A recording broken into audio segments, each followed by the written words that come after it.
உயிரோடு தமிழோடு இணைந்திருக்கிறீர்கள். IELTS தமிழ் உயிரோடு தமிழில் அன்பர்களே, அரசியல் களம் தொடர்கின்றது. தாயகத்திலிருந்து தாயக உடவியலாளர் இராமேதர் அவர்கள் இணைகின்றார். வணக்கம் இராமேதர். வணக்கம் தானண்ணா, நண்பர்களுக்கு முன்னேற வணக்கம். இன்னொரு அரசியல் கலை நிகழ்ச்சி இணைந்திருக்கிறோம். தொடர்ந்து நாங்கள் தமிழர் தாயகத்தில் நடைபெறுகின்ற விடயங்களை பார்ப்போம்.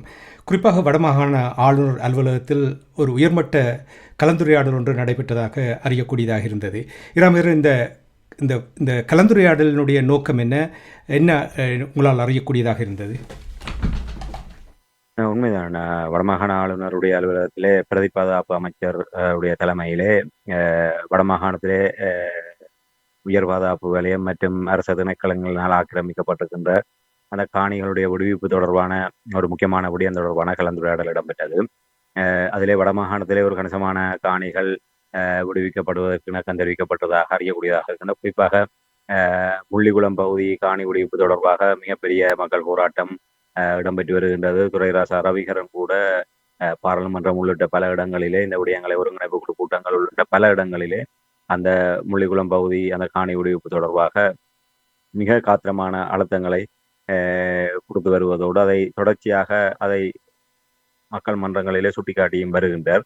இப்போ இவ்வாறான நிலையிலே அதிலே கணிசமான சில 100 ஏக்கர் காணிகளை விடுவிப்பதற்கு நிபந்தனை அடிப்படையில் இணக்கம் தெரிவிக்கப்பட்டதாக அறியக்கூடியதாக இருக்கின்றது. குறிப்பாக நான் நினைக்கிறேன் 700 ஏக்கர் நிலங்களை விடுவிக்கின்ற அடிப்படையிலே அவ்வாறு விடுவிக்கப்படுகின்ற போது வனலாகா திணைக்களத்தினுடைய அதாவது பாதுகாப்பு அமைச்சிடம் இருந்து வனலாகா திணைக்களத்திடம் அந்த காணியை ஒப்படைப்பதாகத்தான் இப்போது முடிவெடுக்கப்பட்டிருக்கிறது. அதான் நிபந்தனையாக காணப்படுகின்றது.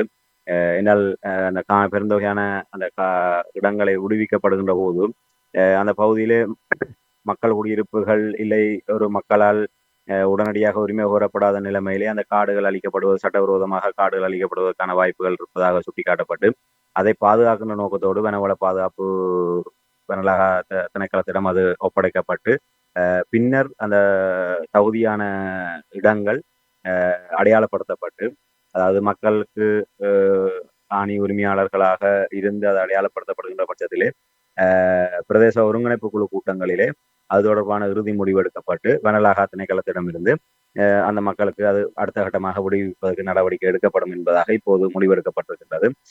ஆகவே இப்போது பாதுகாப்பு அமைச்சனுடைய கட்டுப்பாட்டில் இருக்கக்கூடிய அந்த சுமார் 800 ஏக்கர் நிலம் வனலாகா திணைக்களத்திடம் கைமாற்றப்பட்டிருக்கின்றது. உண்மையில இது வெளியே பார்க்கின்ற போது ஏதோ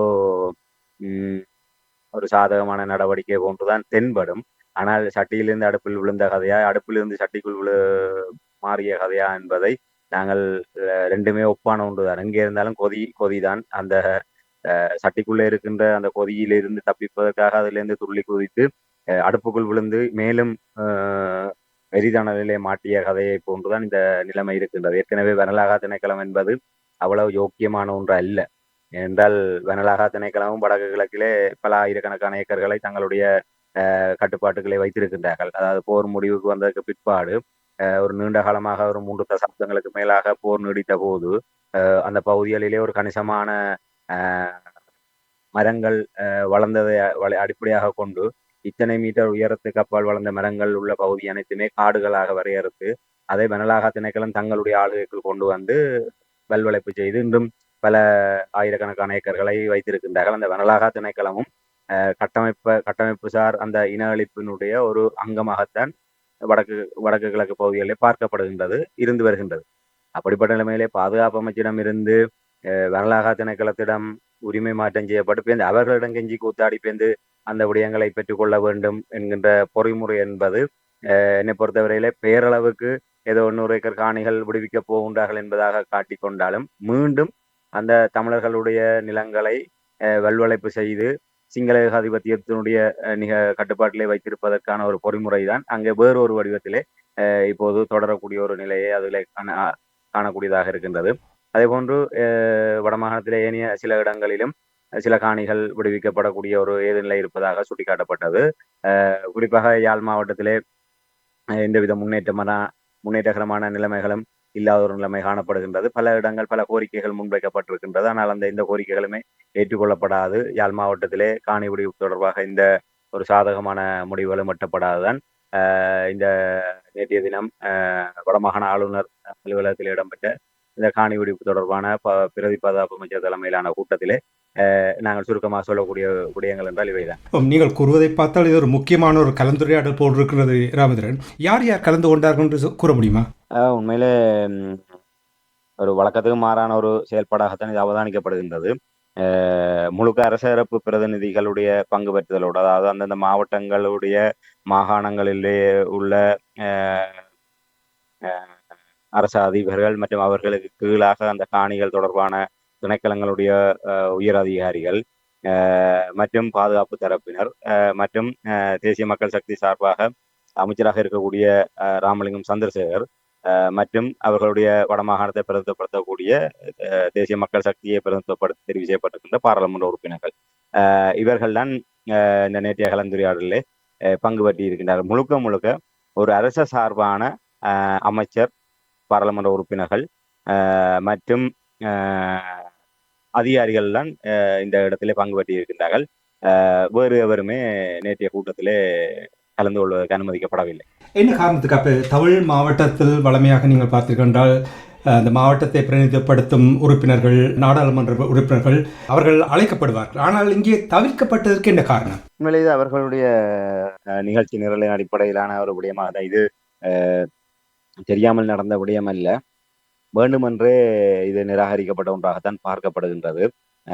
பிரதேச ஒருங்கிணைப்பு குழு கூட்டமாக இருக்கட்டும், மாவட்ட ஒருங்கிணைப்பு குழு கூட்டமாக இருக்கட்டும், எதுவாக இருந்தாலும் அந்தந்த மாவட்டங்களிலே மக்களினால் தெரிவு செய்யப்பட்ட பிரதிநிதிகள், குறிப்பாக பாராளுமன்ற உறுப்பினர்கள், அது ஆளுங்கட்சி எதிர்கட்சியாக இருந்தாலும் அவர்கள் அங்கே அழைக்கப்படுவார்கள். அது தவிர்த்து ஏனைய கட்சிகள் சார்ந்த பிரதிநிதிகள், சமூக மட்ட அமைப்புகளுடைய பிரதிநிதிகள் என சகலருக்குமே அங்கே அழைப்பு விடப்படுவது வழமை.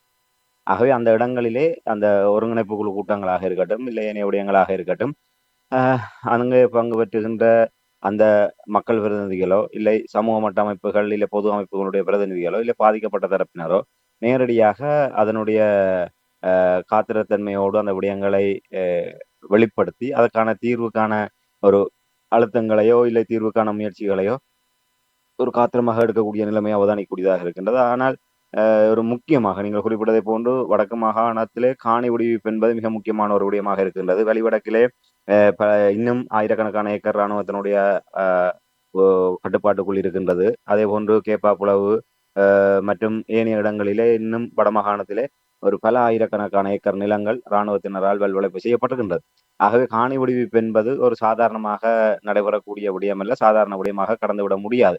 ஆகவே இதிலே தமிழ் மக்களுடைய வாக்குகளால் தெரிவு செய்யப்பட்ட மக்கள் பிரதிநிதிகளாக இருக்கட்டும், இல்லை தமிழ் மக்களை பிரதிநிதித்துவம் செய்கின்ற பிரதிநிதிகளாக இருக்கட்டும், அவர்களுடைய பிரசன்னம் என்பது குறிப்பாக உள்ளூராட்சி மன்றங்களுடைய தவிசாளர்கள் உள்ளிட்டவர்கள் இதிலே புறக்கணிக்கப்பட்டிருப்பதும் ஒரு திட்டமிட்ட நடவடிக்கையாக தான் பார்க்கப்படுகின்றன. என்றால் அதிலே முழுக்க முழுக்க தாங்கள் எடுக்கின்ற முடிவை அங்கே நடைமுறைப்படுத்துவதும் இல்லை ஒரு கண்துடைப்பு நாடகமாக இந்த சந்திப்பை நடத்த வேண்டும் என்பதற்காகத்தான் அவர்கள் புறக்கணிக்கப்பட்டிருக்கிறார்கள். குறிப்பாக இதிலே சுஞானம் ஸ்ரீதரன் மற்றும் செல்வம் அடைக்கலநாதன் மற்றும் ரவிகரன் மற்றும் சத்தியலிங்கம் பாராளுமன்ற உறுப்பினர்களும் அதே போன்று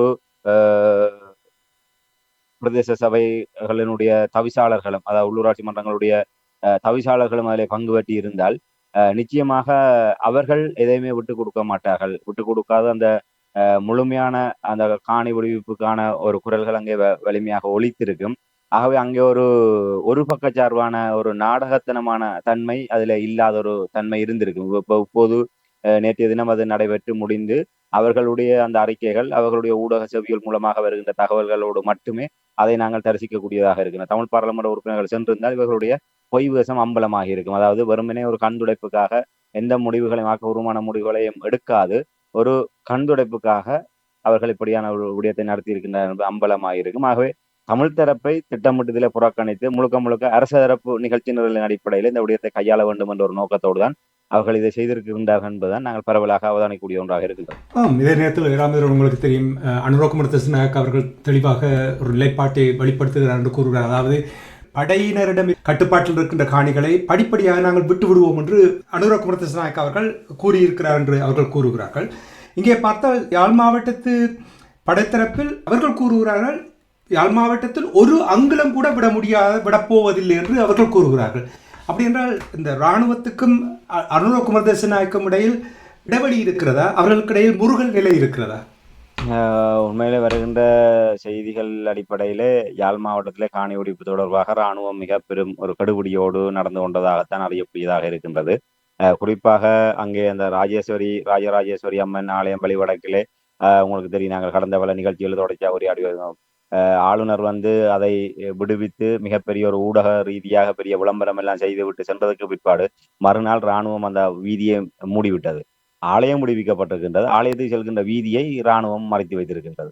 ஆகவே அந்த ஆலயத்துக்கு செல்ல முடியாத அந்த அந்த ஆலயத்தினுடைய வழிபாடு மீண்டும் தடைப்பட்டிருக்கிறது. அந்த ஒரு நாள் இவர்களுடைய விளம்பரத்துக்காக, இவர்களுடைய பிரச்சார நடவடிக்கைகளுக்காக அந்த ஆலயத்துக்கான பாதை திறந்து விடப்பட்டதாக கூறப்பட்டு காட்டப்பட்டதோடு, அதற்கு பின்னர் மறுநாள் அந்த ஆலயத்துக்கான நித்திய பூசைகளுக்காக அவர்கள் அங்கே சென்றபோது தடுத்து நிறுத்தப்பட்டிருக்கின்றார்கள்.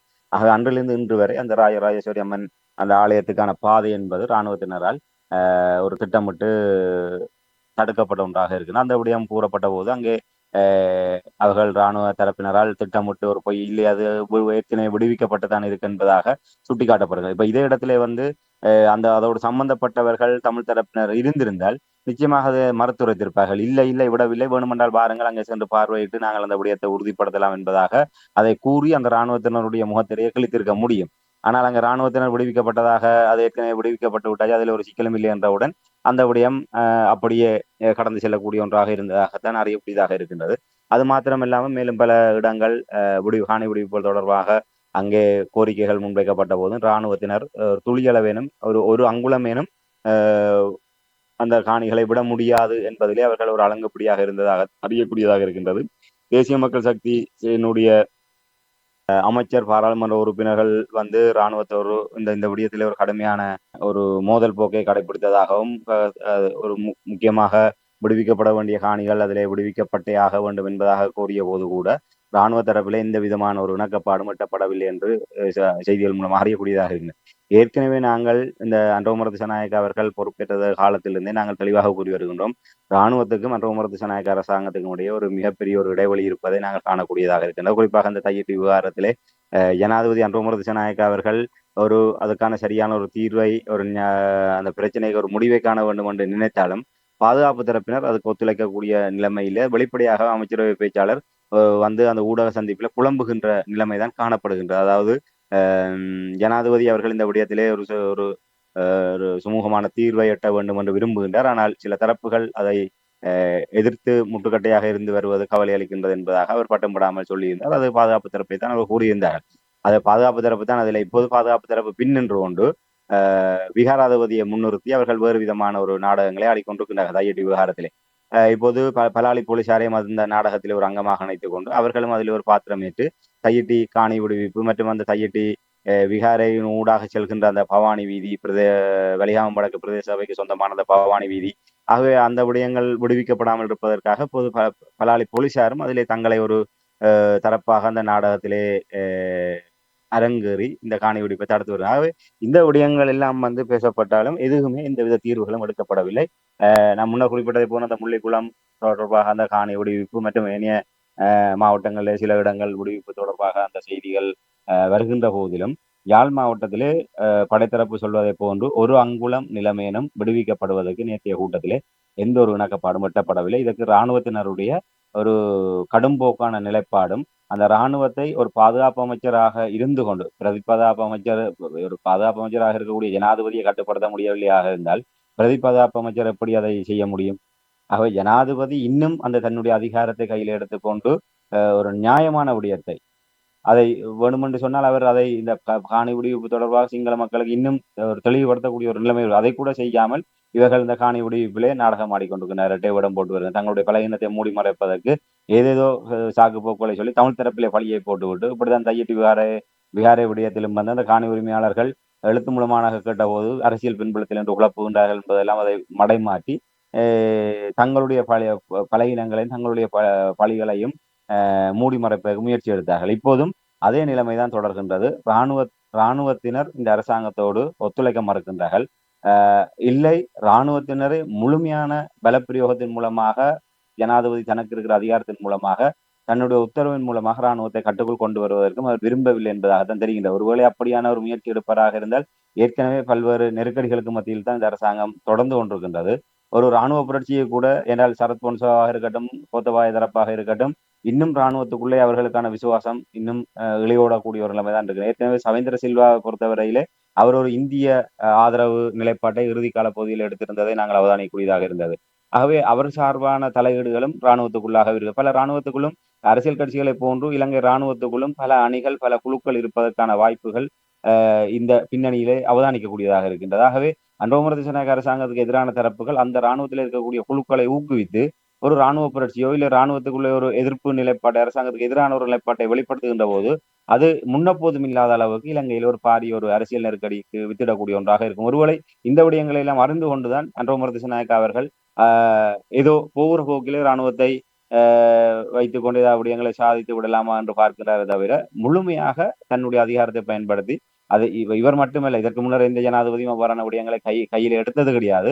இப்போதும் அவர்கள் அன்ரோமர திசாநாயக்க அவர்கள் இதற்கு இவ்வாறான பின்னணியில் தான் அதுக்கு தயக்கம் காட்டி வருகின்றார் என்பதை நான் உணரக்கூடியதாக இருந்தது. இல்லை அப்படி இல்லை என்று மக்களுடைய காணிகள் மக்களுக்குத்தான் போக வேண்டும் என்று அமைச்சர் சந்திரசேகர் அவர்கள் கூறுகிறார். அப்படின்ற அவர் உண்மைக்கு மாறாகத்தான் பேசுகிறாரா? உண்மையிலே இவர்கள் எல்லா இடங்களிலுமே இதைத்தான் கூறி வருகின்றார்கள். கிட்டத்தட்ட 1.5 வருடங்கள் கடந்து விட்டது.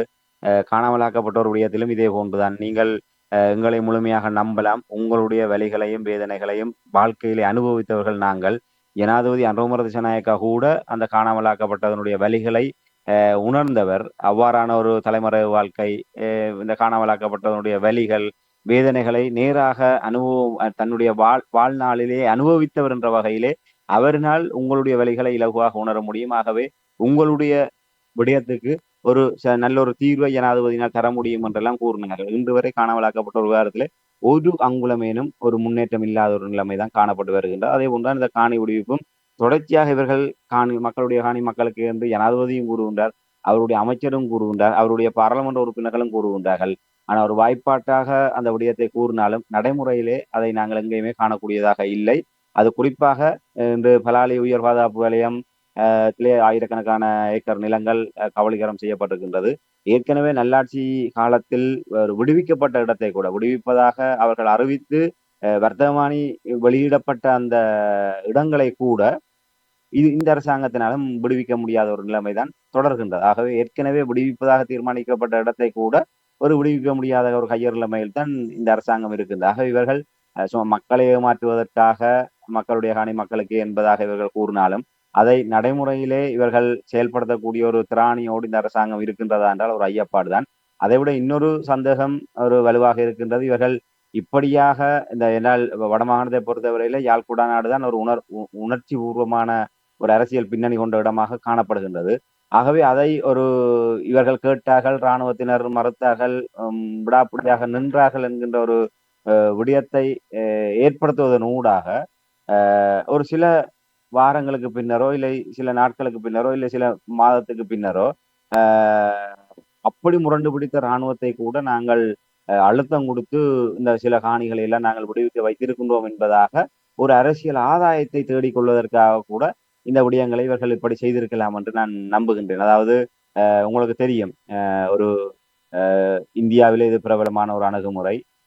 தேர்தல் வருகின்ற போது அந்த கடந்த 5 ஆண்டுகளிலே நாங்கள் மக்களுக்கு என்ன செய்தோம் என்கின்ற அந்த முன்னேற்றகரமான சாதனை பட்டியலை சொல்லி வாக்கு பெறுவதை விட, இல்லை அந்த மக்களுக்கு ஏதாவது ஒரு நல்ல விடயத்தை செய்து அதன் மூலமாக வாக்கை பெறுவதை விட என்ன செய்வார்கள் என்று சொன்னால், ஒரு தேர்தல் வருவதற்கு 1 மாதத்துக்கு முன்னரே சடுதியாக அத்தியாவசிய பொருட்களுடைய விலைகளை அதிகரித்து விடுவார். குறிப்பாக எரிபொருள், எரிவாயு உள்ளிட்ட அரிசி போன்ற முக்கியமான பொருட்களுடைய விலைகளை அதிகரித்து விடுவார்கள்.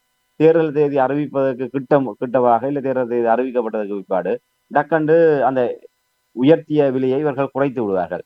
அப்ப அந்த நேரத்தில் மக்களுடைய மனநிலை என்பது பரவாயில்லை, ஏதோ குறைத்திருக்கின்றார்கள், ஒரு எரிபொருளை 10 ரூபா குறைத்திருக்கின்றார்கள் என்பதாக அவர்களுக்கு ஒரு ஆறுதல். ஆகவே உண்மையாக மக்களுடைய வாழ்க்கை சுமையை குறைத்து அவர்களுடைய பொருளாதார முன்னேற்றத்துக்கு கை கொடுக்கக்கூடிய வகையிலான செயல் திட்டங்களை முன்னெடுப்பதற்கு பதிலாக இப்படியான போலியாக அந்த மக்களுக்கும் தெரியும் இவர்கள் கூட்டி விட்டு குறைக்கின்றார்கள். ஒரு பெரும்பாலான இலங்கையிலும் இந்தியாவிலும் வர அதிகரிக்கின்ற போது ஒரு 50 ரூபா 20 ரூபா அதிகரிப்பார்கள், குறைக்கின்ற போது 5 ரூபா 10 ரூபாக குறைப்பார்கள். ஆனா எப்படி இருந்தாலும் ஒரு உளவியல் ரீதியாக ஏதோ ஒரு அந்த கஷ்டத்திலும் ஒரு சின்ன ஒரு ஆறுதலை இந்த அரசாங்கம் தந்திருக்கின்றது என்கின்ற ஒரு நிலையிலே அந்த அரசாங்கத்தை நோக்கி அந்த மக்களுடைய அபிப்பிராயம் பெறுவதற்கான வாய்ப்பு இருக்கு. அப்படி ஒருவேளை இவர்கள் இந்த விடயங்களை செய்கின்றார்களோ என்றான் சிந்திக்க தோன்றுகின்ற. இராணுவத்தை அவ்வாறு எதிர்க்க வைத்து நாங்கள் இல்லை மக்களுடைய அணி மக்களுக்கு என்று கூறி நாங்கள் சொன்னோம் தானே, நாங்கள் அதை செய்து விட்டோம் பாருங்கள் என்பதாக காட்டுவதற்கு கூட இந்த விடயத்தை நான் பார்க்கின்றேன். நீங்கள் சொல்வீர்கள் இப்படி அனுரகுமார் திசாநாயக்கா மக்களுடைய காணிகளை விடுவிப்போம் என்பதில் மிகவும் தெளிவான ஒரு நிலைப்பாட்டில் செயல்படுகிறார் என்று சொல்லுகிறார்கள். இனி பொதுமக்களுடைய காணிகளை விடுவிப்பது தொடர்பில் பாதுகாப்பு அமைச்சு மிகவும் தீவிரமாக அக்கறையுடன் செயல்படுகின்ற என்று எல்லாம் கூறுகிறார்கள். நீங்கள் கூறுவதை பார்க்க ஏதோ ஒரு சந்தேகம் ஒன்று எழும்புகிறது. இப்போ மாகாண சபை தேர்தல் தொடர்பாக அதிகமாக பேசுகிறார்கள். அப்படி என்றால் இவர்கள் இந்த விடயங்களை கூறும் பொழுது இந்த மாகாண சபை தேர்தல் வரப்போகின்றது, தமிழ் பிரதிநிதிகளை இப்பொழுது நீங்கள் கூறுகிறீர்கள் அந்த உயர்மட்ட குழு கூட்டத்தின் பொழுது தமிழ் பிரதிநிதிகள் ஒதுக்கப்பட்டார்கள், ஓரங்கட்டப்பட்டார்கள் என்று கூறினால் இது என்பிபியினுடைய செயல்பாடுகள் தொடர்பாக நீங்கள் இது எவ்வாறு பார்க்கிறீர்கள்? இந்த மாகாண சபை தேர்தல் தான் இதற்கு காரணம் என்று பார்க்கிறீர்களா, அல்லது உண்மையாக ஒரு நல்ல நோக்கத்தோடு அனுரகுமார் திசாநாயக்காவுடைய காணிகளை விடுவிப்பதற்காகத்தான் இந்த விதமான செயல்பாடுகளா? உண்மையில் மாகாண சபை தேர்தல் நடக்குமா இல்லையா என்பது இதுவரை உறுதியாக தெரியவில்லை. அது கூட ஒரு மிகப்பெரிய ஒரு சர்ச்சைக்குரிய ஒன்றாக மாறி வருகின்றது. நாங்கள் இன்னொரு நிகழ்ச்சியில் அது கதைக்க வேண்டிய ஒரு தேவை இருக்கின்றது. ரில்வின் சில்வா ஜேவிபியினுடைய பொதுச் செயலாளராக இருக்கக்கூடிய ரில்வின் சில்வா அவர்கள் அண்மையில யாழ்ப்பாணம் வருகை தந்து யாழ்ப்பாணத்தில் வைத்து இந்த ஆண்டு 2026 ஆண்டு நிச்சயமாக மாகாண சபை தேர்தல் நடத்தப்படாது, அப்படி நடத்துவதாக இருந்தால் கூட 2027 ஆண்டு தான் நடத்தப்படும் என்ற ஒரு விடயத்தை கூறியிருக்கின்றார். அது மாத்திரமல்ல, அந்த மாகாண சபைக்கு தயார் நிலையில் வைக்கப்பட்டிருந்த நிதி என்பது இப்போது டித்வா பேரிடரின் போது பயன்படுத்தப்பட்டு விட்டது. ஆகவே இப்போது தேர்தலை நடத்துவதற்குரிய நிதி கூட அரசாங்கத்திடம் இல்லை என்பதாக அவர் கூறியிருக்கிறார். ஆனால் அங்கே தேர்தல் தொடர்பான விடயங்களுக்கு பொறுப்பானவர்கள் கருத்துரைக்கின்ற போது நிதியெல்லாம் ஒரு பிரச்சனை இல்லை, தாராளமாக நிதி இருக்கின்றது. இந்த மாகாண சபை இந்த சட்டமூலம் எல்லை நிர்ணய அந்த சட்டமூலம் பிரச்சனை காரணமாகத்தான் அந்த மாகாண சபை தேர்தலை இப்போது இடைநிறுத்தப்பட்டிருக்கின்றது. ஆகவே அதிலே ஒரு தீர்மானகரமான முடிவுகள் எட்டப்படுகின்ற போதுதான் உடனடியாக தேர்தலை நடத்த முடியும் என்பதாக அவர்கள் கூறுகின்றார்கள். அதில் ஒரு 2 பட்ட நிலைப்பாடு இருக்கின்றது. இந்த எதிர்க்கட்சிகள் இந்த அரசாங்கம் தேர்தலை முகம் கொடுப்பதற்கு பயந்து வருகின்ற, குறிப்பாக சயித் பிரேமதாச தரப்பாக இருக்கட்டும், நாமல் ராஜபக்ச தரப்பு மிக தீவிரமாக இந்த அரசாங்கத்தை மாகாண சபை தேர்தலை நோக்கி அழுத்தத்தை கொடுத்து வருகின்றார்கள். குறிப்பாக நாமல் ராஜபக்ச கடந்த தினங்களிலே ஒரு கருத்து கூறுகின்ற போது, ஏலும் என்றால் வடமாகாணத்திலாவது நீங்கள் தேர்தலை நடத்தி பாருங்கள் என்பதாக அவர் அரசாங்கத்துக்கு சவால் விட்டதை கூட நாங்கள் பார்க்கக்கூடியதாக இருக்கின்றது. இந்த அரசாங்கம் உண்மையில பல்வேறு நெருக்கடிகளுக்கு முகம் கொடுத்து வருகின்றது. ஒரு 156 என்கின்ற அந்த ஒரு மிகப்பெரிய ஒரு பெரும்பான்மையோடு இந்த அரசாங்கம் இருக்கின்ற பின்னணியில் தான் இந்த அரசாங்கம் செயல்பட்டு கொண்டிருக்கின்றது. அதை கடந்து ஒரு உண்மையிலே யானை விளங்கி வெளியே தள்ளிய விளாம்பல போதை போன்று ஒரு பலகீனமான நிலைமையில் மக்களுடைய மனங்களிலிருந்து மெல்ல மெல்ல அந்நியப்படுத்தப்படக்கூடிய ஒரு சூழ்நிலையில் தான் அனுரகுமார திசாநாயக்க அரசாங்கம் சென்று கொண்டிருக்கின்றது. ஆக இப்போது மாகாண சபை தேர்தல் ஒன்று நடத்தப்படுமாக இருந்தால் அந்த மாகாண சபை தேர்தல் இவர்களுக்கு பாதகமாக அமையக்கூடும் என்கின்ற ஒரு நிலைமை இருக்கின்றது. ஆனால் இன்னொரு பார்வை இருக்கின்றது, இவர்கள் இன்னும் காலங்கள் செல்ல செல்ல இதைவிட மோசமான ஒரு பொருளாதார பின்விளைவுகளையும், அதனால் மக்கள் மிகப்பெரிய ஒரு அரசாங்கத்தின் மீதான கோபம் அதிருப்தி ஏற்படக்கூடிய நிலைமை இருக்கின்றது. ஆகவே இப்போதாவது தேர்தலை நடத்தி முதலுக்கு மோசம் இல்லாமல் ஒரு கணிசமான வெற்றிகளையாவது பெற்றுவிட வேண்டும். இன்னொரு 6 மாதமோ இல்லை அடுத்த வருடமோ ஒன்று ஒத்தி வைக்கின்ற போது சூழ்நிலை வேறு விதமாக மாறி இதைவிட பெரிய படுதோல்வியை மாகாண சபையிலே சந்திக்கக்கூடிய நிலைமையோ இல்லை எதிர்பார்த்ததை விட ஒரு பெரியான வீழ்ச்சியை சந்திக்கக்கூடிய நிலைமைகளோ வரலாம் என்பதனால் பரவாயில்லை, ஏதோ இப்போதாவது நாங்கள் இருக்கிறதை வைத்துக்கொண்டு கிடைக்கக்கூடிய வெற்றி பெற்று விடுவோம் என்பதற்காகவும் தேர்தலை நடத்தலாம் என்கின்ற ஒரு யோசனை இருப்பதாகவும் சொல்லப்படுகின்றது. ஆனால் நீங்கள் குறிப்பிட்டதை போன்று இந்த காணி விடுவிப்பு தொடர்பான இந்த விடயங்களை பார்க்கின்ற போது அவர்களும் அந்த மாகாண சபை தேர்தலை இலக்கு வைத்துத்தான் இந்த விடயங்களை செய்ய. ரெல்வின் சில்வா சம்பந்தமே இல்லாமல் மாகாண சபை தேர்தலில் இந்தியாவுடைய அழுத்தங்கள் எதுவுமே இல்லை என்கின்ற விடயத்தை யாழ்ப்பாணத்தில் வைத்து கூறி சென்றார். ஆகவே இதுல இந்தியாவுடைய அழுத்தம் இருக்கின்றதா இல்லையா என்பதற்கு அப்பால் அவர்கள் நிச்சயமாக ஒரு மாகாண சபை தேர்தலை நடத்த வேண்டும். நாமல் ராஜபக்சே சொன்னதை போன்று ஒருவேளை தெற்கிழங்கைக்கு கிழக்கு மாகாணத்துக்கு இது தேவையோ இல்லையோ என்கின்ற அளவிலே அவர்கள் விட்டால் கூட வடக்கு மாகாணத்திலே தேர்தலை நடத்தி இந்தியாவிடமிருந்து வருகின்ற அழுத்தங்களை தனித்து விட வேண்டும். இல்லை ஜெனீவா உள்ளிட்ட இடங்களிலே நாங்கள் வடக்கு மாகாணத்திலே மக்களுடைய அந்த ஜனநாயக உரிமையை நாங்கள் நிலைநிறுத்தி இருக்கின்றோம், அந்த மாகாண சபையின் ஊடாக அவர்கள் தங்களுக்கான விடயங்களை பார்ப்பதற்கான ஒரு வழியை நாங்கள் காட்டியிருக்கின்றோம் என்பதாக கூட அதை தங்களுக்கான சாதகமாக அமைப்பதற்கு வாய்ப்புகள் இருக்கின்றது. ஆகவே நடக்காது என்று சொல்லக்கூடிய ஒரு நிலைமையில இருக்கக்கூடிய மாகாண சபை தேர்தல் என்பது பெரும்பாலும் இப்படியான நன்மைகளுக்காகத்தனும் அவர்கள் நடத்துவதற்கு தீர்மானிக்கலாம் என்று எதிர்பார்க்கப்படுகின்றது. அந்த பின்னணியில பார்க்கின்ற போது இந்த கூட்டம் தமிழ் தரப்பை நிராகரித்து தமிழ் தரப்புகளுக்கான கதவுகளை அடைத்து விட்டு முழுக்க முழுக்க தாங்களே இதை செய்தது என்பது அப்படி நான் சற்று முன்னர் குறிப்பிட்டதை போன்று வன்னி பிராந்தியத்தில் இருக்கின்ற நிலைமை என்பது யாழ்ப்பாணத்தில் வேறு விதமானது. ஆகவே யாழ்குடாநாடு எப்போதுமே உணர்வு பூர்வமாக கையாளப்படுகின்ற நிலைமையிலே இராணுவத்தை இவ்வாறு அவர்களாகவே நான் அதாவது பிள்ளையங்களை விட்டு தொட்டிலை மாட்டுகின்ற கதையாக இவர்கள் அப்படி ஏதாவது ஒரு விடயத்தை இவர்களாக நினைத்து செய்து கொண்டு ஒரு மாகாண சபை தேர்தல் அறிவிப்பதற்கு முன்னதாகவோ இல்லை அதுக்கு கிட்டவாகவோ இவர்கள் அந்த காணி விடுவிப்புக்கு ஒரு நடவடிக்கை எடுத்து விட்டு பாருங்கள் நாங்கள் அழுத்தம் கொடுத்து விட்டோம் இதிலே. ஏன்னால் அந்த கூட்டத்திலே பங்கெடுக்காவிட்டால் தமிழ் தரப்புகள் இது எதுவுமே பங்கெடுக்க முடியாது. ஒரு உதாரணத்துக்கு அந்த கூட்டத்திலே தமிழ் பாராளுமன்ற உறுப்பினர்கள் கஜேந்திரகுமார் பொன்னம்பலம் அவர்களோ இல்லை ஸ்ரீதரன் அவர்களோ இல்லை ரவிகரன் அவர்களோ இல்லை சத்தியலிங்கம் அவர்களோ இதிலே பங்கு பற்றி இருந்தால் அவர்கள் நிச்சயமாக இந்த விடயத்திலே காத்திரமாக கதைத்திருப்பார்கள். அது ஊடகங்கள் மூலமாக அது தலைப்புச் செய்தியாக்கப்பட்டிருக்கும். ஆகவே தமிழ் மக்கள் மத்தியிலே தமிழ் கட்சிகளுடைய அழுத்தம் அங்கே மேலோங்கி காணப்பட்டது என்பது வெளிப்படுத்தக்கூடிய ஒன்றாக இருக்கும். ஆகவே அது தேர்தல் என்று வருகின்ற போது அது சார்ந்த கட்சிக்கோ இல்லை தரப்புக்கு தான் அது ஒரு அறுவடையாகக்கூடிய தன்மை இருக்கின்றது. ஆகவே முற்றாக இவர்களை நிராகரித்து விட்டால் இவர்களை வெளியே விட்டு நாங்களே முயற்சி எடுத்து நாங்களே இதை செய்தோம். ஆகவே முழுக்க முழுக்க அமைச்சர் சந்திரசேகரோ இல்லை யாழ் மாவட்டத்தோ இல்லை வன்னியை சேர்ந்த பாராளுமன்ற உறுப்பினர்களோ அவர்கள்லாம் தாங்கள்தான் இதை விடுவித்தோம் என்பதாக காட்டப் போகின்றார்கள். ஆகவே அதன் மூலமாக அவர்களுக்கு பின்னாலே வாக்குகளை அறுவடை செய்வதற்கும் அவர்கள் திட்டமிட்டிருக்கலாம். ஆகவே அதை மறுப்பதற்கு இல்லை. இந்த காணி விடுவிப்பு விவகாரம் என்பது ஏற்கனவே முள்ளிக்குளத்திலே விடுவிப்பதாக சொன்ன விடயமாக இருக்கட்டும், யாழ்குடா நாட்டிலே எதிர்வரும் நாட்களிலே சந்திரசேகர் கூட மக்களுடைய காணி மக்களுக்கு என்று இந்த நொடிப்பொழுதில் கூட அவர் அவ்வாறு கூறுகின்றார் என்று சொன்னால் அவர்கள் ஒருவேளை அப்படி ஒரு திட்டம் வைத்திருக்கின்றார்களோ தெரியவில்லை. தேர்தல் ஆரம்பித்து வருகின்ற போது சில 100 ஏக்கர் காணிகளை விடுவித்து விட்டு அதை வைத்துக் கொண்டு நாங்கள் தமிழ் மக்களுடைய நியாயமான கோரிக்கைகளை நாங்கள் மதிப்பளித்து நடவடிக்கை எடுத்துக்கொண்டோம் காட்டி அதை வாக்குகளாக அறுவடை செய்வதற்கு கூட இவர்கள் திட்டமிட்டிருக்கலாம். அதை மறுப்பதற்கு இல்லை. நிறைவாக இப்போ உங்களுக்கு தெரியும், ரணில் விக்ரமசிங்க எந்த விடயத்தை கேட்டாலும் உடனடியாக சொல்லிவிடுவார்கள், ஓம் செய்யலாம் என்று. அதே மாதிரியான ஒரு யுத்தியைத்தான் அனுரகுமார் திசாநாயக்க இங்கே கையாளுகிறார்கள் என்று சிந்திக்க தோன்றுகிறது. காரணம் என்னவென்றால் உங்களுக்கு தெரியும், தையிட்டி விவகாரம் தெரியும், செம்மணி தெரியும், காணிகள் தொடர்பாக இப்போ இதுவரையில் ஒரு காணிகளையும் பொதுமக்களுடைய காணிகளை விடுவிக்கவில்லை. அப்படி என்றால் எல்லாம் செய்யலாம் என்று சொல்லிக் கொண்டிருக்கிறார்களே தவிர, ஆனால் இதுவரையில் ஆக்கபூர்வமாக தமிழ் மக்களை திருப்திப்படுத்தும் வகையில் ஒன்றுமே செய்யவில்லை. இதை நீங்கள் ஏமாற்றும் வித்தியாக நீங்கள் பார்க்கிறீர்களா, அல்லது உண்மையாக அவர்கள் விடுவிப்பதற்கான முயற்சிகள் எடுத்துக்கொண்டிருக்கிறார்களா? காலம் தேவையாக இருக்கிறதா? நீங்கள் குறிப்பிடுவது உண்மை. ஏற்கனவே நாங்கள் பல சந்தர்ப்பங்கள் இந்த விடயத்தை சுட்டி காட்டியிருக்கணும். ரணில் விக்ரமசிங்க அவர்களுடைய அந்த அணுகுமுறையில் தான் இவர்கள் செல்கின்றார்கள். தமிழ் மக்களை பொறுத்தவரையிலே தாங்கள் எல்லாவற்றையும் தருவோம், இவர்கள் ரணில் விக்ரமசிங்க ஒருபடி மேலே சென்று நீங்கள் கேட்காதையும் தருவோம் என்பது போன்று இவர்கள் தங்களுடைய அமைச்சர் பாராளுமன்ற உறுப்பினர்களை வைத்துக் கொண்டு இவர்கள் ஒரு மலிவான ஒரு ஒரு ஒரு பிரச்சார அடிப்படையிலான நடவடிக்கைகளை இவர்கள் மேற்கொண்டு வருகின்றார்கள். அதை மறுப்பதற்கு இல்லை. அந்த நிலையில பார்க்கின்ற போது உண்மையிலே காணி விடுவிப்பு என்பது இந்த அரசாங்கம் முழுமையாக தன்னுடைய கைகளிலே அதிகாரத்தை எடுக்கவில்லை என்பதனால் காணி விடுவிப்பு உயர் பாதுகாப்பு வலயம் என்று வருகின்ற போது பெரும்பாலும் இராணுவத்தினர் தான் பாதுகாப்பு தரப்பினர் அதிலே ஒரு பிரதான பங்காளர்களாக காணப்படுகின்றார்கள்.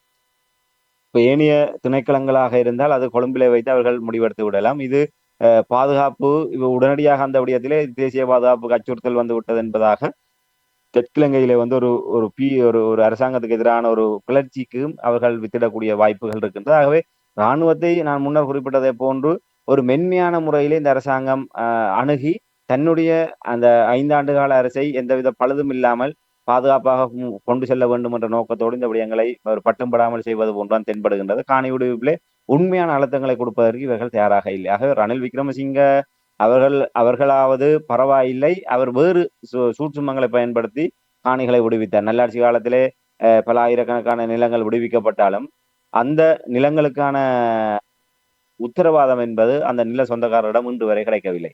ஒரு ஊரை ஏமாற்றுவதற்காக அவர்கள் அந்த காணிகளை விடுவித்தார்கள். ஆனால் இன்று வரை பாதுகாப்பு அமைச்சிடமிருந்து அந்த நிலங்கள் விடுவிக்கப்பட்டதாக மீள ஒரு வர்த்தகமானி வெளியிடப்படவில்லை. ஆகவே தற்போதைய நிலையில் கூட வழிவடக்கிலே வந்து ஆயிரக்கணக்கான ஏக்கர் நிலங்கள் விடுவிக்கப்பட்டு இன்று பல நூற்றுக்கணக்கான வீடுகள் அங்கே அமைக்கப்பட்டு, பாடசாலைகள் அமைக்கப்பட்டு, தொழில் ஸ்தாபனங்கள் அமைக்கப்பட்டு மீள்குடியேற்றம் என்பது ஒரு ஒரு ஒரு ஒரு ஆரம்ப நிலையிலே அது அடுத்த கட்டத்தை நோக்கி நகர்ந்து கொண்டிருக்கிற நிலையிலே இந்த நொடிப்பொழுது வரை அத்தனை நிலங்களும் பாதுகாப்பு அமைச்சுக்குரிய அதிகாரத்துடன் காணப்படுகின்றது. ஏனென்று சொன்னால் ஏற்கனவே பாதுகாப்பு அமைச்சினால் சுவீகரிக்கப்பட்ட அந்த காணிகள் எவையுமே மீள்குடியேற்றத்துக்காக விடுவிக்கப்படுவதற்காக பாதுகாப்பு அமைச்சிடமிருந்து அது விடுவிக்கப்படுகின்றது. அந்தந்த பிரதேச செயலகங்களுக்கு முதல் அதிகாரம் வழங்கப்பட்டு பின்னர் அந்த மக்களுக்கு அந்த அதிகாரங்கள் வழங்கப்படும். ஆகவே அந்த படிமுறைக்கான வர்த்தகமானி இதுவரை வெளியிடப்படவில்லை. இது நல்லாட்சி காலத்திலே சுமந்திரன் சம்பந்தன் தரப்பு முட்டுக் கொடுத்த போது இவர்கள் அவ்வாறு பின்கதவு வழியாக அதற்கு சம்மதித்துத்தான் ஒரு மேம்போக்குத்தனமான விடுவிப்புக்கு இவர்கள் இணங்கி சென்றார்கள். அது அவர்களுக்கு ஒரு பரப்புரைக்கு அவர்களுக்கு கை கொடுத்தது என்றால் நல்லாட்சி காலத்திலே தமிழ் தேசிய கூட்டமைப்பு அவர்களோடு சேர்ந்து நின்ற காரணத்தினாலாவது இத்தனை காணிகளை விடுவித்தார்கள் என்று. இவ்வளவும் மக்களை மிக மோசமாக ஏமாற்றுகின்ற வேலை. அதாவது காணி இராணுவத்திடம் இருந்தால் கூட பரவாயில்லை, இப்போது ஒவ்வொருவரும் லட்சக்கணக்கிலே கோடிக்கணக்கிலே தங்களுடைய சொத்துக்களை இழந்து அங்கே தங்களுக்கான ஒரு வாழுகின்ற வீட்டையோ இல்லை தொழில் ஸ்தாபனங்களை உருவாக்கி வைத்திருக்கின்றார்கள். ஒரு நொடி பொழுதிலே அத்தனையுமே மீளவும் 90ஆம் ஆண்டு ஆடி மாதம் 15ஆம் தேதி இன்னும் அந்த நாள் நெருங்கி கொண்டிருக்கின்றது. அந்த அந்த நாள் மீண்டும் வராதென்கின்ற நிலை உத்தரவாதம் இல்லை. அது எப்போது வேணுமென்றாலும் வரலாம். மீளவும் காங்கசந்துறையிலும் பலாலி பகுதியிலும் வைத்து வீதியை மறைத்து விட்டு களத்தை நெரிப்பதை போன்று உடனடியாகவே கையிலே அகப்பட்டதை எடுத்துக்கொண்டு அந்த இடத்தை விட்டு வெளியேறுங்கள் என்ற ஒரு உத்தரவை இராணுவத்தால் பிறப்பிக்க முடியும். பிறப்பித்தால் அந்த வெளிவடக்கிலே இருக்கின்ற ஆயிரக்கணக்கான குடும்பங்கள் நிற்கதியான நிலைமையிலே மீண்டும் மோசமான ஒரு பேரழிவான நிலைமைக்கு அவர்கள் தள்ளப்படக்கூடிய நிலைமை. இதுதான் சுமந்திரனுடைய சுத்துமாத்தித்தனத்தின் மூலமாக பெற்றுக் கொடுத்த அந்த காணி விடுவிப்பு ரணில் அரசாங்கத்திலே. ஆகவே ரணில் அரசாங்கமும் சொன்னதை செய்தது போன்ற ஒரு பிம்பம் தென்பட்டாலும் எல்லோருமே ஏதோ ஒரு விதத்திலே ஒரு சூழ்ச்சிகரமான நடவடிக்கைகள் தான் இந்த விடயங்களை கையாண்டிருக்கிறார். ஆகவே அனுரகுமார திசாநாயக்க அரசாங்கமும் அதே பாதையில் தான் பயணிக்கின்றது. அவர்கள் ஒருபடி மேலே சென்று இருக்கின்ற பலகீனத்தை மூடி மறைப்பதற்கு இப்படி வார்த்தை ஜாலங்களின் ஊடாக அவர்கள் இந்த விடயங்களை செய்து கொண்டிருக்கின்றார்கள் என்பதை நாங்கள் ஆணித்தரமாக கூற முடியும். நன்றி ராமதரன்.